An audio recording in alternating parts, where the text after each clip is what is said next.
Good afternoon, everybody, and welcome to the very latest research launch from the CCMA. I'm Stephen Yap, the Research Director here at the CCMA. Thank you so much for taking the time to join us today, whether you are one of the many, many folks I can see, the 150 plus people who are dialing in to this webinar live, or whether you're joining on catch up. Welcome. And the number of people I can see coming into this webinar is absolutely a testament to the universal interest in this topic. And this is by my count, the 27th research launch that the CCMA has done. And if you've been to one of the other 26 before this, you'll probably be expecting me to spend a bit of time sharing with you the research findings. And in a break from tradition, I'm not going to do that today. You're just going to have to read the report, which is going live from ccma.org.uk. It's a free download. You just have to read the report, and I'm not going to tell you too much about the report. And there's two simple reasons for that. Number one is there's so much in the report, and I decided I just couldn't do justice to it in a 20-minute presentation. There was no way I could even scratch the surface of what's in there. There's so much rich information in that report for people and organizations at all levels of sophistication and maturity. And the second reason for not spending too much time on if you like, the research findings today is because I want to devote more time to our amazing panel who will be joining us very, very shortly. But I do want to just very quickly overview if you like, give you a taster of what's in the report. It is all about how the contact center is a hub in every organization of incredibly valuable data, which is then used to create insights, which then drive business actions and business improvements, which will elevate customer experience and elevate colleague experience. And it was absolutely my pleasure to talk to these, as you see, a variety of leading brands of all different kinds of sectors. And the conversations from the contact center leaders in these brands are all featured in the report. And in fact, some of these brands will be joining me on the stage live very, very shortly to talk through some of the themes. So what does the report cover? Well, we asked at a very high level, there's three questions. What type of insights are created in the contact center and how are they used? So what do we use our data and insights for? Number two is, when you're working with data and insights, what are some of the challenges that we see and we have to overcome on an ongoing basis working with those data and insights? And number three is, how do we get the most from those insights? And before I introduce my panel, I'd actually like to turn my attention back to you, the live audience, 171 of you. I'd actually like to address that first question right now in a poll. So hopefully we can get this up and running, and there should be a poll question coming up on your screen very, very soon. It's a multiple choice poll question. How do you use data and insights in your contact center? There's 7 options here. Select all of the options that apply to your contact center, whether it's optimize operations, keep customers on a happy path. Do you use data and insights to fix root causes, train the front line? Do you use data and insights to motivate your teams by showcasing success stories, or for product innovation, or even to strengthen brands? Select all of those that apply. I'm going to give you a minute or so to vote for all of the options that apply to you, and then we'll share the results with everybody. I'm really interested. This is actually a pretty big sample. It's almost a piece of quantitative research. We're polling 170 plus people live on this webinar. How do you use data and insights in your contact center? I'm going to give you 20 seconds or so more to vote. 10 more seconds to vote. How do you use data and insights in your contact center? All right, let's have a look at the results. Okay, so this was a multiple choice question, and it appears optimizing operations and fixing root causes are the most common uses. So a pretty decent sample size. We might even publish this because it's almost robust. Out of 139 people who voted, 88% said they used data and insights from the contact center to optimize operations and fix root causes. 71% said keep customers on a happy path. 70% train the front line and motivate their teams. Inspiring product innovation and strengthening brands is not as commonplace. And that doesn't surprise me, actually, because that's much further upstream, and not every organization is set up if you like, to take the data and insights coming out of the contact center and pipe it so far upstream. But it is something that a lot of organizations are starting to look at. So that's really, really interesting. Okay, at this point, I'm just gonna introduce my my panel very, very quickly before I ask my panel to come on screen. It's really, really delighted to have representatives from different parts of the data and insights ecosystem, if you like, different types of brands. We've got Michael, the head of brand and experience at Atom Bank, which I think it's fair to say is one of the world's leading exponents of data and insights coming out of the contact center. We've got Laura representing Dialect Communications, a leading BPO, and we've got James Marsheder, the Chief Customer Officer from Evaluagent, who are supporting this piece of research. At this point, if we could ask Michael, Laura, and James to come to the stage. Hello, welcome, welcome, welcome, welcome. So I've just done a quick intro to the three of you, but let's start if we could. Maybe you could just say a few words to introduce yourself. Laura, would you like to begin? Yeah, thank you very much for inviting us along today. My name's Laura, I'm the Chief Operating Officer at Dialect. We are a BPO specialising in working with financial services and fintech clients. We are a fairly new organisation. We've been going in earnest for around 3 years now, but we've already established ourselves as one of the leading contact centres working globally with a multitude of different clients and offering multi-language support. Welcome, Laura. Hello, Thank Michael. you. Hi, morning everybody. Thanks, Stephen. My name is Michael Shearer. I'm the head of brand and experience at Atom Bank. I've worked for Atom now for just coming up 8 years. So joined just before we went live to the public in 2016. Atom was the UK's first app-only bank, so real pioneers. Led the way in terms of doing banking on your smartphone. And there are, I guess, a number of key things that Atom has led the way on, and one of the, as well as obviously, being the first app-only bank in the UK, but pertinent to this particular discussion, we were set up to focus on customers' needs and to take customer insight and to use that to improve. So look forward to talking about that over the next hour. And so do I. And James, welcome. Thank you. Yeah, so CTO at Evaluagent. We're a provider of QA, agent improvement and CX solutions for contact centers. And we're massive believers that kind of insight and kind of using that to really kind of hero people and the agents that we have in our contact centers is the best way to differentiate customer experience and give everyone that great kind of satisfaction with dealing with your brand through the contact center. So thanks for having me. Great to have you with us. Thanks for joining us, James, and thanks so much again to Evaluagent for making the research possible. So I'm going to kick off with a few questions for the panel, but I really want to invite you, our live audience, also to make use of the Q&A. If you're assuming you're on a PC, there's a button at the very bottom of your screen, and click on the Q&A if you want to ask anybody a question, and we're going to try to leave time for as many live questions as we can before the end of the hour.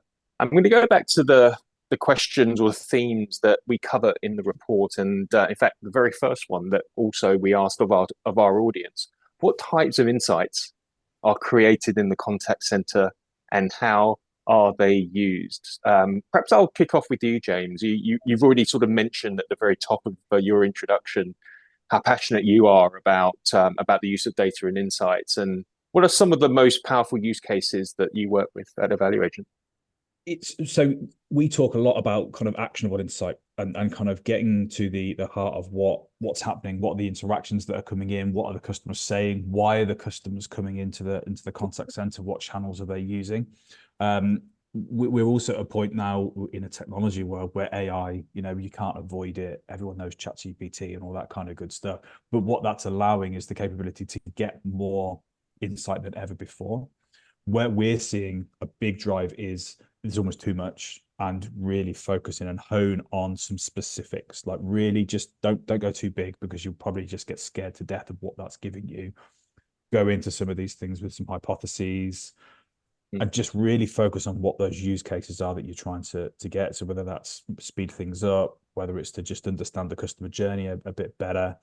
Just that's kind of the direction that we're seeing, is be really focused, don't go too big, because there's plenty of time ahead of us to get there. And going back to the results of the poll question, the two most common use cases according to today's audience were to optimize operations and to improve the customer journey, keep customers on a happy path. Is that something that you see as well within your work? Are those use cases very, very commonplace? Yeah, definitely. And actually what we're really seeing is more than ever the connection of what's happening at an agent level, the reason customers are getting in contact, with the changes and the positive impact they could have with the broader organization. A great example is that kind of the impact they can have on a customer journey. We had a customer who kind of pushed out an offer, and you click here to claim your voucher. And actually, when you clicked on that voucher, you couldn't complete it. So guess what? All these people started contacting the contact center saying, I want to claim my voucher. And the agents were like, what voucher?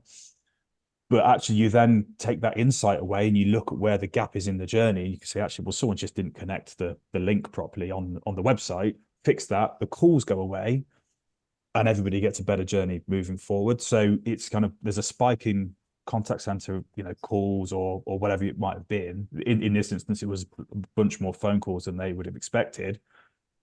The hypothesis was something's broken somewhere, because it's not the agent's fault that these people are complaining, but the agent interactions surfaced what the issue was, got the problem solved, everybody moved on in a happy place.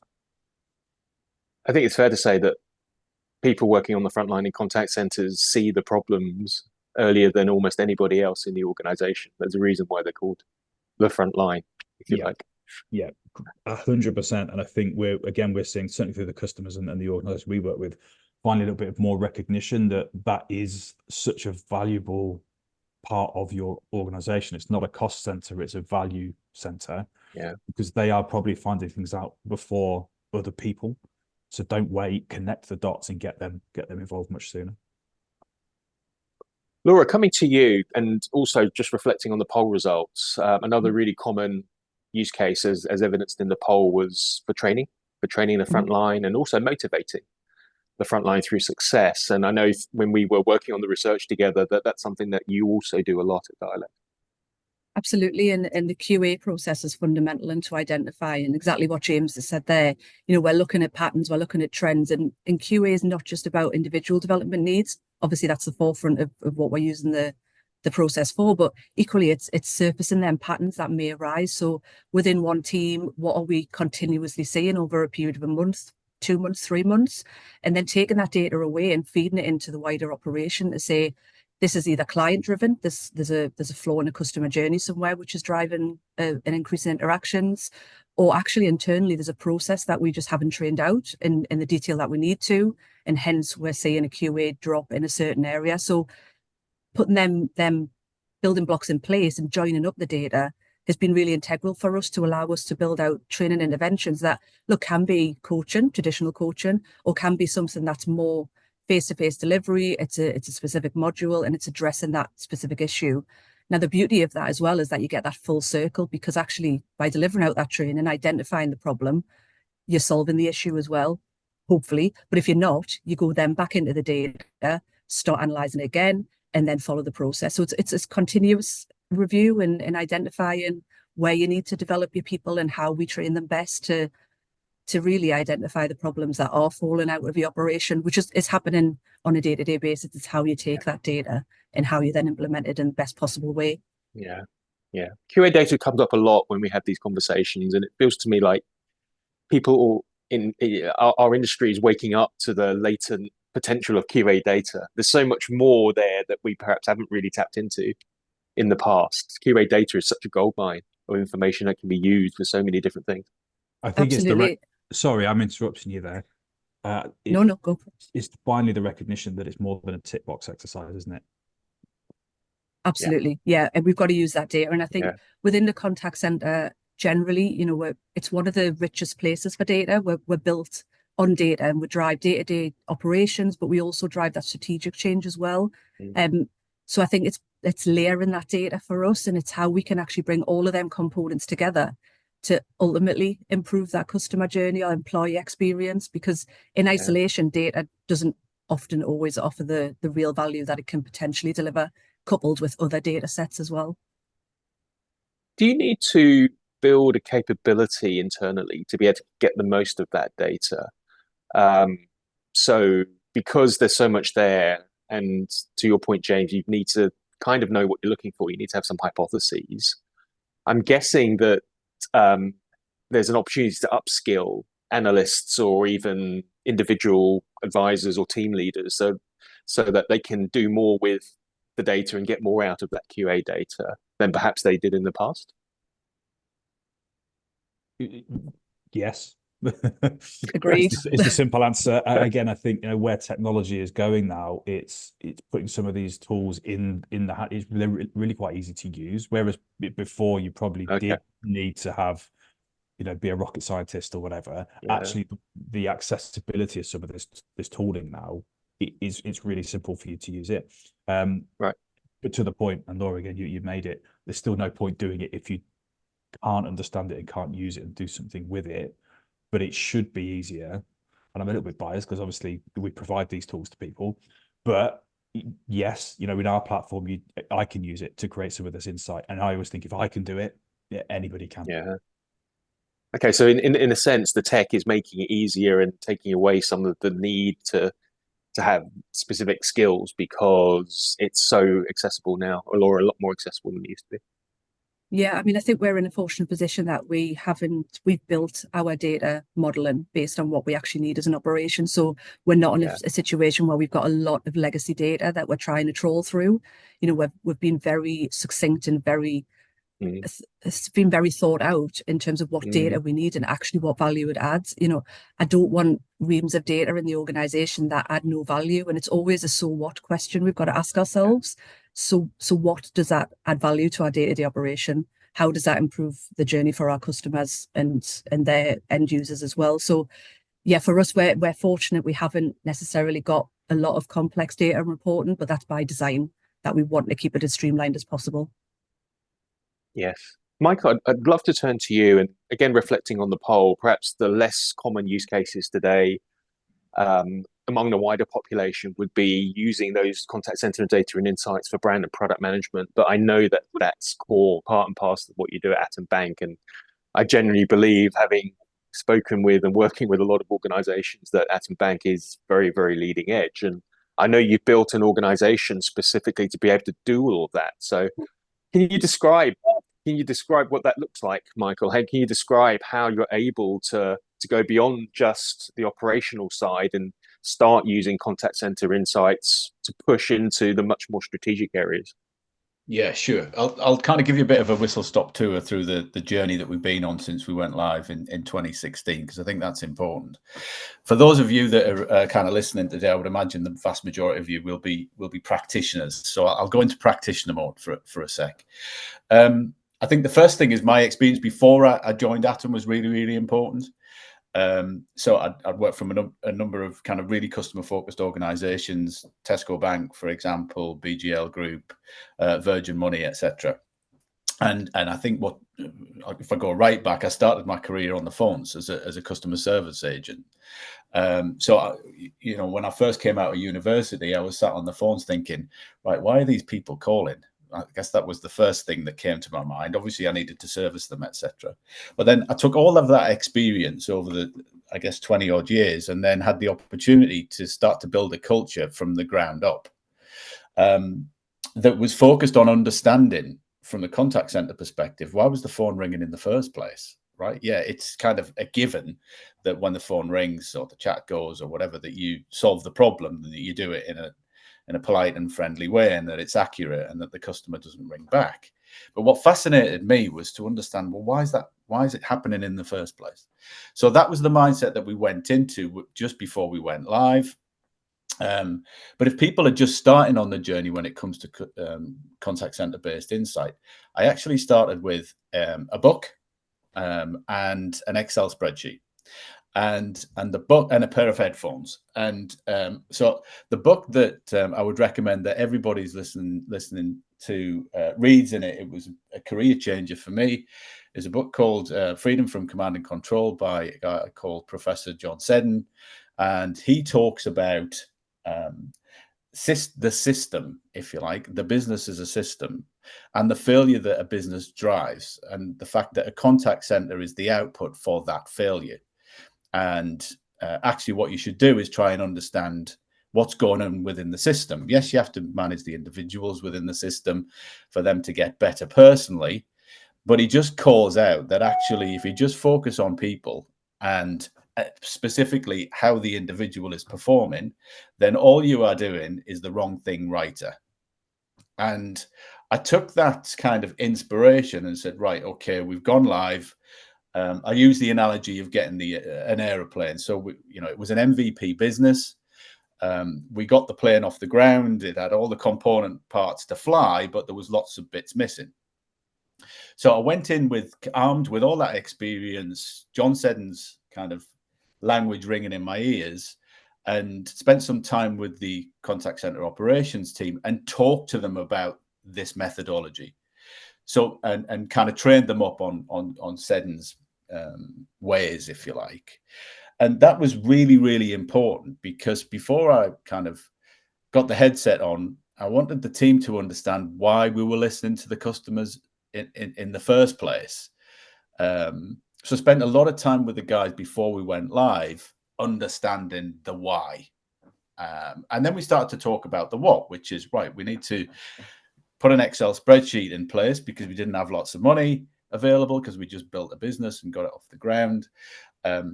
So that they were then tracking the reasons for contact into an Excel spreadsheet. And then I was looking at the reasons and putting those reasons into categories, and then feeding those back on a daily basis to the team to say, right, okay, we've just gone live, but actually there's these themes that are coming up really, really clearly.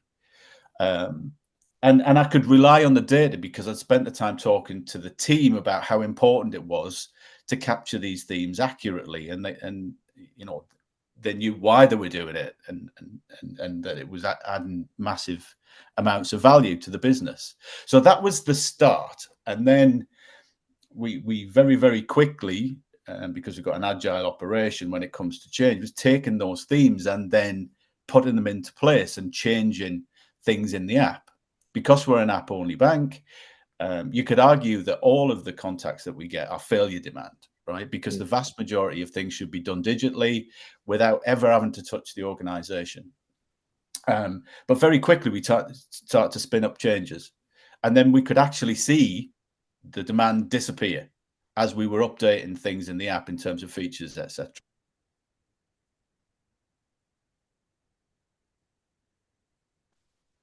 Michael, I don't think it's just me, but I think you might just need to toggle your audio again.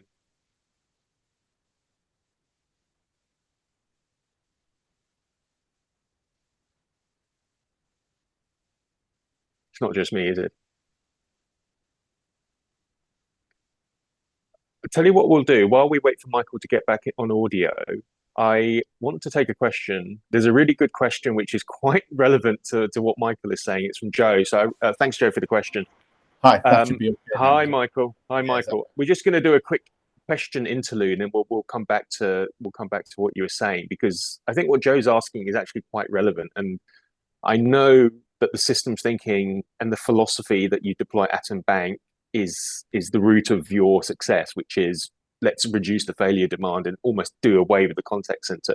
But Joe's question almost looks at it from the opposite perspective. Joe says, I'm interested in the use of insight for purposefully taking customers off the happy path rather than keeping them on, where the customers have a need for further support. Are there any views or experience from the panel on success or otherwise of achieving this? And I suppose, to paraphrase or to interpret that, there will be situations where customers will benefit from specific types of support, and the contact center isn't, the customer contact opportunity represents a chance to give customers that kind of support. So it's a little bit different from failure demand insofar as here's a chance to help a customer. It might be a vulnerable customer. It might be a customer has a specific type of need. I don't know whether, Michael, you want to have a go at that one in terms of actually specifically identifying alternatives where customers, it's actually beneficial for the organization for customers to drop off the happy path and be routed into a specialist support area. Yeah, absolutely. So first of all, apologies. That was my son's headset connecting to my. I would imagine if you've got parents on the call, your children's devices interfering with your devices. That's what's just happened. So apologies for that. No worries. That's But all right. yeah, so as well as the, I don't know how far I got actually before it cut in, but I was talking about fairly demand, but obviously the other side of the coin is value demand. And James touched on it, and there's this theme that's going around contact centers at the minute, which is value centers. For me, they've always been value centers, right? It's not a new thing. We took, it's a bit of a negative connotation to talk about fairly demand, but obviously that's just in terms of your interpretation of why the customers are calling. Actually, if you improve the experience and take out the fairly demand, you're obviously adding value. But also there are value demands. So I'll give you an example. So even though we're an app-only bank, our eldest customer is over 100, and we've got kind of, I guess, older customers because we're a savings and a lending bank. But the average age of our customer is a lot higher than you would perhaps imagine because of the savings base. So, if a customer decides to, what I call, cross the digital bridge and is a bit older and is not used to banking on their smartphone, then we encourage them to contact us, right? We treat that as a value demand. We don't hide our phone numbers. They can chat to us in app. We've got 7 days a week service. We've got brilliant service levels. We don't cut our operations to the bone from a cost point of view. So that's a high level example of where we are always open and always available and will welcome our contacts. Back to the point around, I guess, vulnerable customers. Obviously, we've got people's life savings. If we've got somebody who's come to the twilight of their life but wants to give us a call and has got questions about their savings, of course we want to hear that.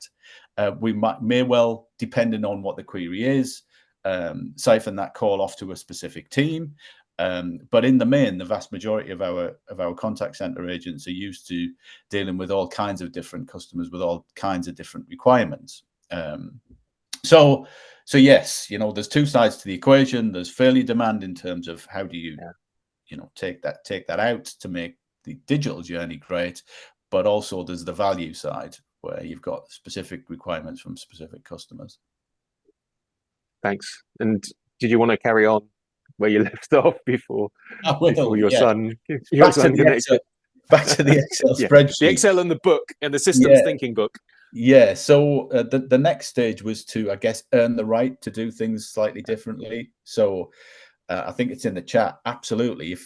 If you can't change your insight and I guess articulate commercially the difference, as well as from the customer's perspective, that insight is making, then it's just cost, because you've got a bunch of people that are taking down information, but you're doing nothing with it. It takes time to do that. So we then translated those changes into cost savings.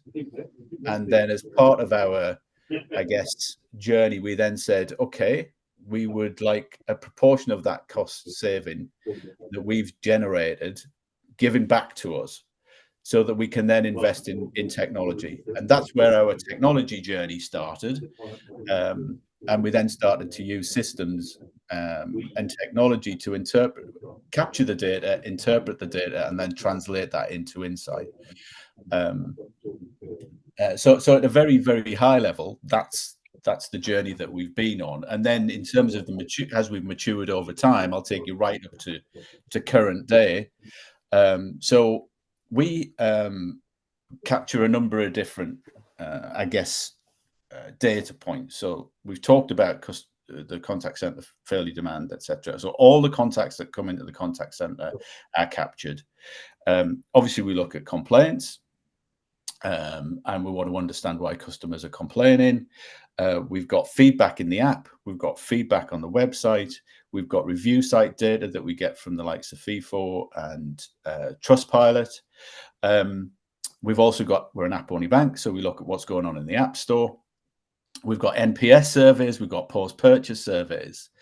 And we got to a point probably about 2 years ago where we're saying, right, okay, this is maybe getting a little bit unwieldy and difficult to understand for the organization.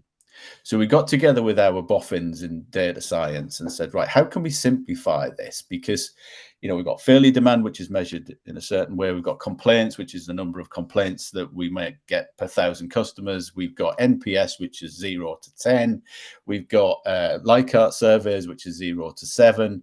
We've got ratings, which are 1 to 5 on Trustpilot. How can we simplify this? So they got together and they actually came up with a methodology where they simplified all of the measures at a score out of 100.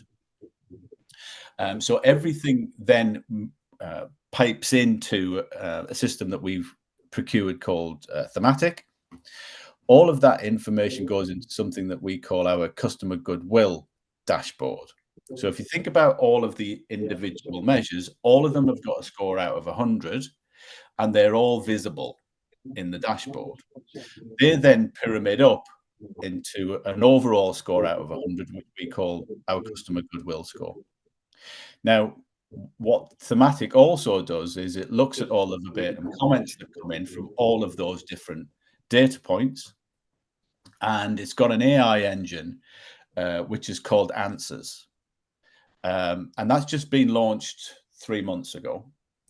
And before Answers, it was still relatively easy to get to themes that were coming out across all of those data points. But Answers, I can literally type into the Answers bot, why did customers complain last month? And it will tell me. What are the key failure demands that are coming into the contact center? And it will tell me. And we then take that information to come up with changes that we need to make organizationally. And I can communicate how we're performing using the customer goodwill score. So sometimes I might drill in and say, right, our Trustpilot score is this, and these are the reasons why. But the thing that the organization talks about, and this gets reported on at board level, is our overall customer goodwill score. So we've got this authentic, both quant and qual-based measure, which is one thing. So all I need to remember is our customer goodwill score, accompanied by both positive and negative themes that are impacting that customer goodwill score. That then translates both up the way in terms of Exco and board, but also into the change teams so that they can then go and make the changes needed to improve the negative sentiment. That's an incredibly detailed overview. Thanks so much for sharing that, Michael. And Michael, with a question from the audience, can you repeat the name of the book that you talked about, the James Seddon book? Yeah, it's Freedom from Command and Control. Freedom from Command and Control by James Seddon. That is John the book. Seddon. John Seddon. John Seddon. John Seddon. That is the book. While we're talking about KPIs, we got a question from Mariah. Do you think customer empathy is a good KPI? Customer empathy. Is that something that we talk a lot about empathy? We talk a lot about the power of empathy and how humans are still better at delivering empathy in contact environments compared to bots. Do we want to use it as a KPI, Laura?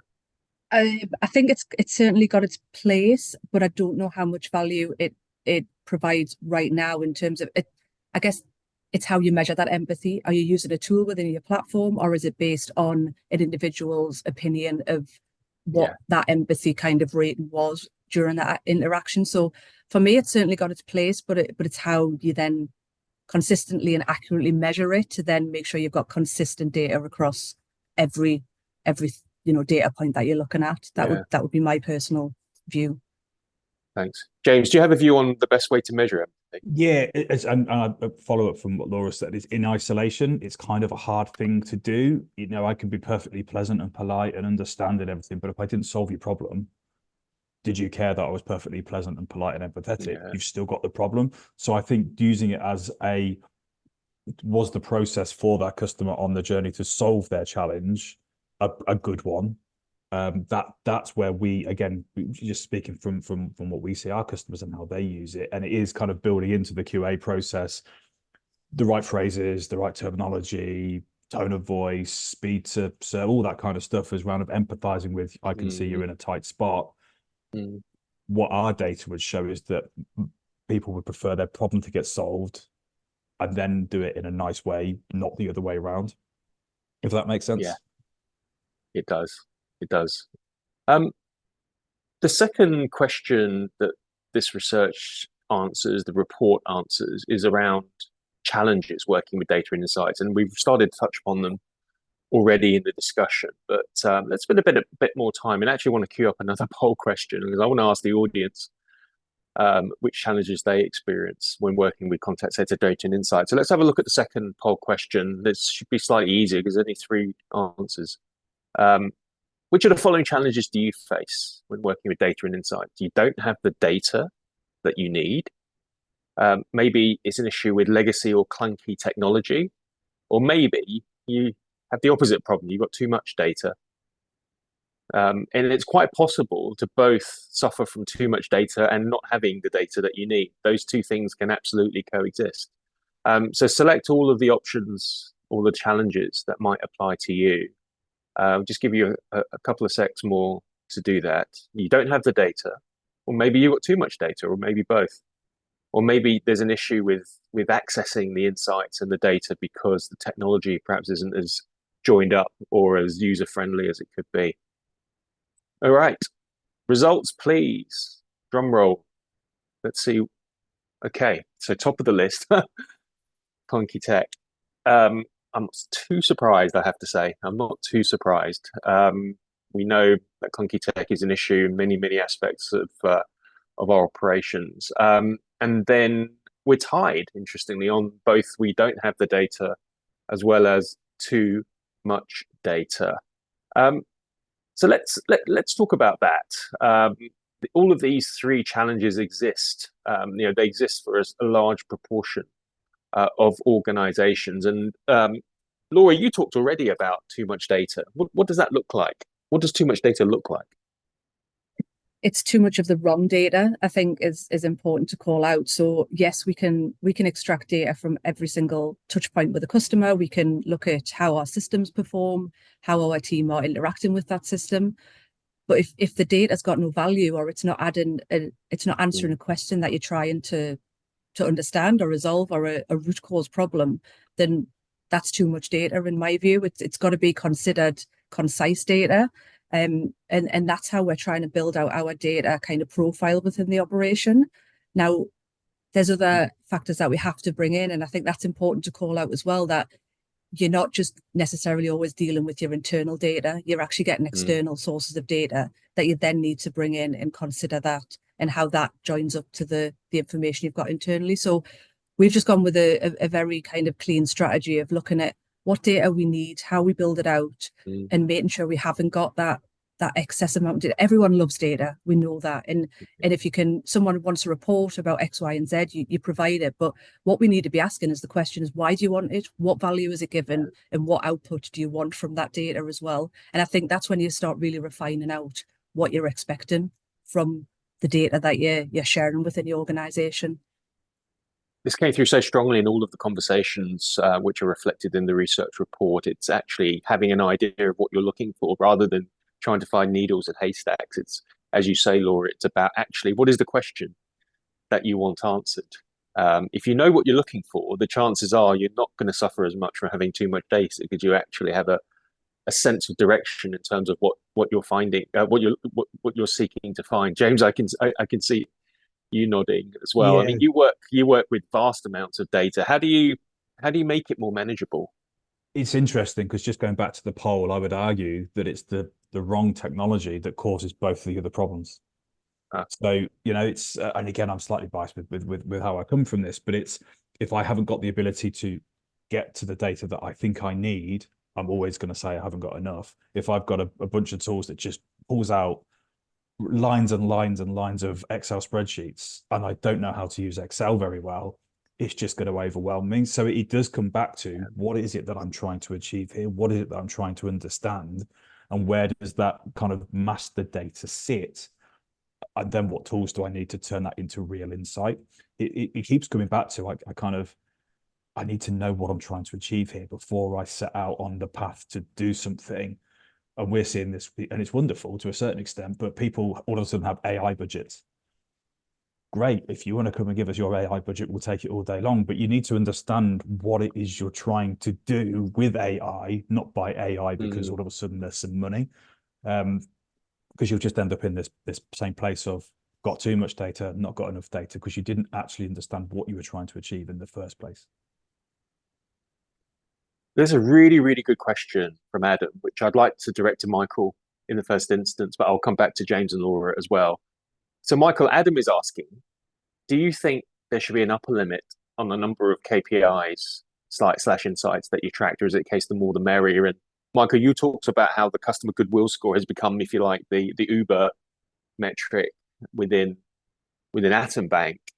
Be interesting in your thoughts. Can you actually distill everything down to a single metric, or is it okay to have lots and lots of metrics?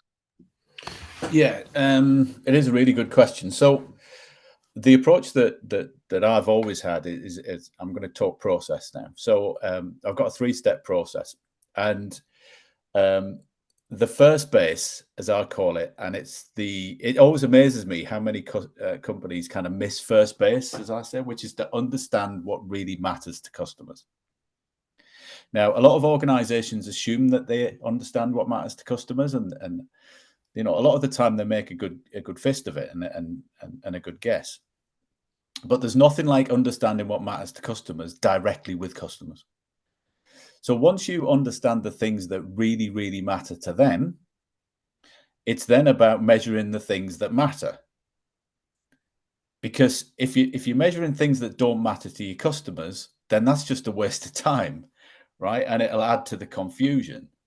So step 1, with your customers, understand the things that really, really matter to them, and then distill them to the measures that matter most. Then you measure them, and then you take the insight, and then you make the things that matter most better. So 3-step process: understand what matters to customers and what matters most, measure what matters most, make what matters most better. And it's really, really simple. Now, it's difficult to do, and it requires a particular mindset, which is truly customer focused.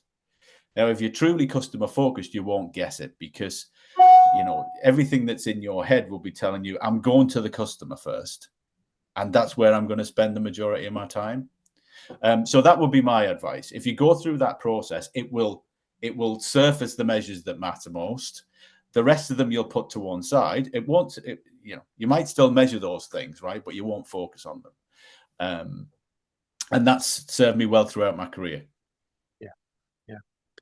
Laura, you talked about your process for cutting through too much data, if you will, and as Michael says, focusing on the things that matter. Obviously, as a BPO, you represent lots of different clients. Do the KPIs tend to be more similar or more different across accounts for you? We have similarities across all of our accounts from a KPI measurement point of view. And I think taking it from a slightly different angle, from an operational standpoint, we have to have their metrics to then actually deliver out that really good service to our clients and their customers. So our operation is underpinned by, not necessarily driving performance based on an average handle time, but actually that's a key metric in our operation. And equally, if we're looking at average handle times as one example, if that average handle time is above where we feel that's a good amount of minutes or seconds, then actually that has a direct impact on the end customer experience. So for me, the KPIs are important in running that day-to-day operation, and they're always going to have to stay. But it goes back to what I said earlier, just about layering that additional information over and then really building that bigger picture to ultimately give the best experience to the customer who's made contact, whatever campaign or whatever client we're representing. Yeah, thanks. Yeah, I think that's in terms of separating the operational measures. As Laura's saying, absolutely, there might be some things that you need to measure on an individual basis because you're managing performance. But I guess if you take the perspective that I've just discussed in terms of understanding what really, really matters to customers, and the fairly demand conversation that we've just had, I would argue that if you focus the organization on taking the fairly demand out, the reasons that customers just don't want to ring you in the first place, right, rather than measuring how long it's taken your agents to answer those calls that the customer didn't want to make anyway, right, and take those out and really, really focus the organization, 70% of the effort of the overall organization is taking the queries away in the first place, then absolutely the other 30% is focused on how do you deal with those queries in a more efficient and effective way. And it's differentiating and separating those measures so that they don't become one homogeneous set of numbers that people find difficult to understand and interpret. I totally agree with that. And an example that we have is taking all of that kind of KPI driven data, but then overlaying it why a customer is calling and what is the pain point. So we worked with a client to look at an example where they were driving in a lot of interactions because of a breakdown in one of their processes on an app login. So what we did is actually worked with them to identify what were the drivers for that month, and then fed that in. They made developmental changes in-house and actually improved that customer journey. And the reason the customer was made contact fell off by 94% over a course of a month of it being implemented. So it's as Michael's just said there, it's bringing the information together and ultimately improving that customer journey at the end of it. Michael, Sarah's got a question for you regarding the customer goodwill score. So Sarah's asking, how do you decide what good looks like? How do you benchmark it? How do you set your targets when it comes to that score? We don't. So we got a baseline. Again, this is a principle that I've always worked to when it comes to my career. If you set targets for anything, you're setting yourself up for either failure or you could drive the wrong behaviors, right? So if you measure in the things that really matter to customers, then I've just articulated how we then can pyramid it up, if you like. If you focus on understanding how the system is performing and where the failure is within the system, and then you act on the system and you build capability in order to improve that system, then everything gets better, right? I don't need to set targets. So we had a baseline for each of the measures, so we know where we're performing from a failure demand point of view. We know what our App Store rating is. We know what our Trustpilot rating is. We know what the verbatim comments are producing in terms of customer sentiment, both positive and negative. And you start, and then everything you do is to improve the things that matter to customers. And I can guarantee you, so if you start at X, by the time that you've implemented this mindset, methodology, and you've institutionalized it, everything gets better month on month, year on year. But if you can't change, it won't. So back to what we were talking about previously, customer insight is only as good as your ability to change. So if you've got an organization which finds it difficult to change, isn't very agile, is bureaucratic, is political, likes talking about customers, but doesn't like actually affecting change that's going to benefit them, then your numbers ain't going to change either. But if you've got a culture which understands this and has got a group of customer focused individuals that want to improve day on day, month on month, year on year, then the numbers will improve as a result. I can guarantee it. We've got some really, really good questions, which I want to try to make time for. And there's a great one here for you, James, from Joanne. Joanne says, we talk about QA a lot. What does QA mean? Does it mean, for example, assessing calls with an output and coaching and training agents, or is it insights for continuous improvement? Do you do both at the same time? Is it done separately? What is today's sort of QA domain? It's all of the above. And again, kind of linking back to where we are in a technology kind of world, we're moving very quickly away from only being able to kind of get 2-3% coverage on things because it's quite a manual process, to using the AI, the automation tools to get that 100% coverage. And what that allows is to then kind of deep dive on a call by call basis, if you want, was this an agent issue or was this a customer issue? And we kind of think of it as like the must monitor kind of interactions. So yeah, I can cover everything, but I only need to deep dive into ones that set alarm bells ringing against a scorecard or whatever it might be. So we can almost link it back to that. The empathy point is the customer got the outcome they wanted, but actually upon listening back to the call, the agent could have been more empathetic or didn't quite get this bit right. That's a agent training opportunity. Whereas flip it on the other side, the agent was brilliant, but actually the customer left that call more grumpy than ever because they still couldn't get their problem solved. That's something to surface up to the business. And where is it in that journey that the contact center has captured through the QA process? There's a problem, but it's not the agent that's the problem, if that makes sense. So the good news is you can do both through QA now, all the way back to the point of if you've got the right tools and processes in place to allow it. Do you need different, coming back to that question that came up earlier, do you need sort of different people looking at the different dimensions? I suppose if you are an advisor or a team leader, you're probably going to be more focused on the training and the coaching side. Whereas if you're more interested in the root causes, then is that a different person that looks at that? It is for exactly those reasons that you've mentioned. Actually, back to what Michael was talking about, kind of you measuring the right things. If I'm a team leader, I am measured on something completely different to if I'm the customer experience manager. What I've really liked about what I've heard, what Michael's been saying is right at the top of the business, they want to see all of it. It is board level importance to tie all of this together. And I think that's probably the secret, is if you don't, because I saw another question about kind of sharing the information and kind of getting people to buy in. If it's not part of your culture from the very top down to the bottom and left, right, up, down, a lot of this is never going to matter anyway, because they're not going to change. They're going to still see things as cost. They're still going to see how can I chop that cost. You're not going to make any progress if that is your organizational culture. So that's a lovely segue into the third theme, which is how do you drive action? How do you drive real business value from your contact center data and insights? And Kevin frames this really nicely in his question. How do you get teams outside of the contact center to care, to take action, not necessarily to see high call volumes as just it's a problem that sits within the contact center? Michael, I know you spent a lot of your career on thinking about this a lot and driving organizational alignment. What have you learned around getting organizations to care?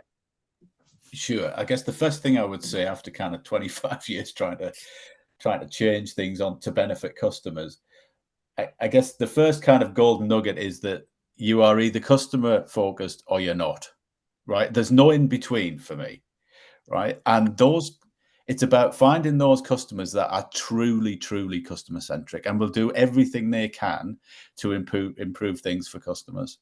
They don't pretend to be customer centric. They just are. They're born that way, right? And it's about finding as many people with that mindset as you possibly can.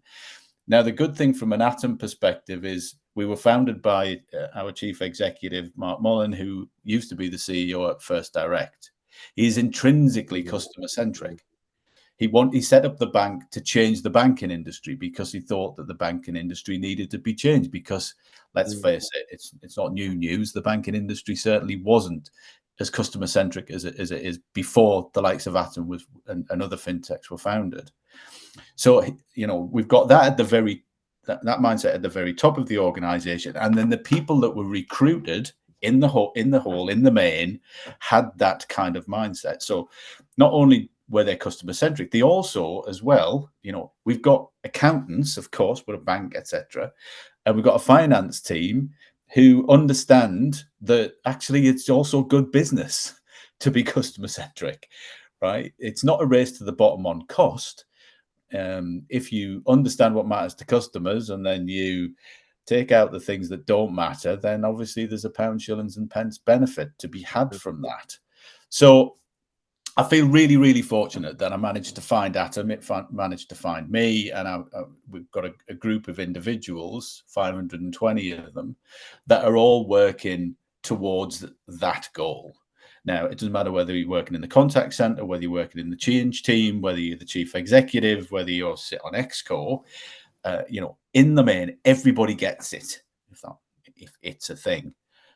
So, I'm not having to go to work every day and trying to convince people that focusing on customers and being customer centric is A, good thing, and B, good for business. It's institutionalized now.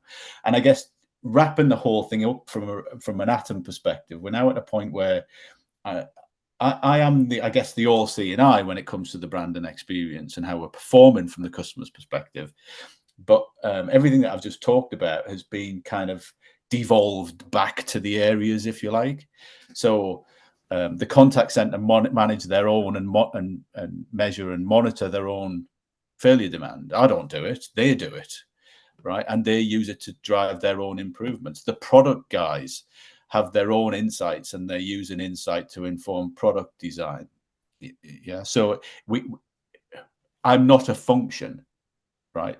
Insight isn't a function; it's a culture, and I call it the Atom way, but it's that authentic that nobody else calls it that. We don't stick it on a wall and say this is the Atom way. We haven't got a badge for it or a brand or anything. It's just the way that we do things by design. And I was just about to pass the question to another member of the panel, and I've just realized it's 1 minute to 1 o'clock. Where has that time gone? The questions are coming in thick and fast. I am so sorry. We're absolutely out of time. If you've enjoyed and found this conversation useful, please take a look at the report. We cover similar topics. There's a lot of perspectives from a lot of different brands in that report, which is going to be going live on ccma.org.uk very, very shortly. This is genuinely, I know I say this a lot, but it's generally one of those webinars where the time is just gone, and I wish we had more time, but no, our time's up. I want to thank our panel, Laura Scott from Dialect Communications, Michael Sherwood from Atom Bank, James Marscheider from Evaluagent. I would like to thank Evaluagent for supporting this research, and most of all, I'd like to thank all of you for all of the questions, for taking the time to dial in today. I hope it's been useful for you. Do take a look at the report. Thanks so much. See you on the next one.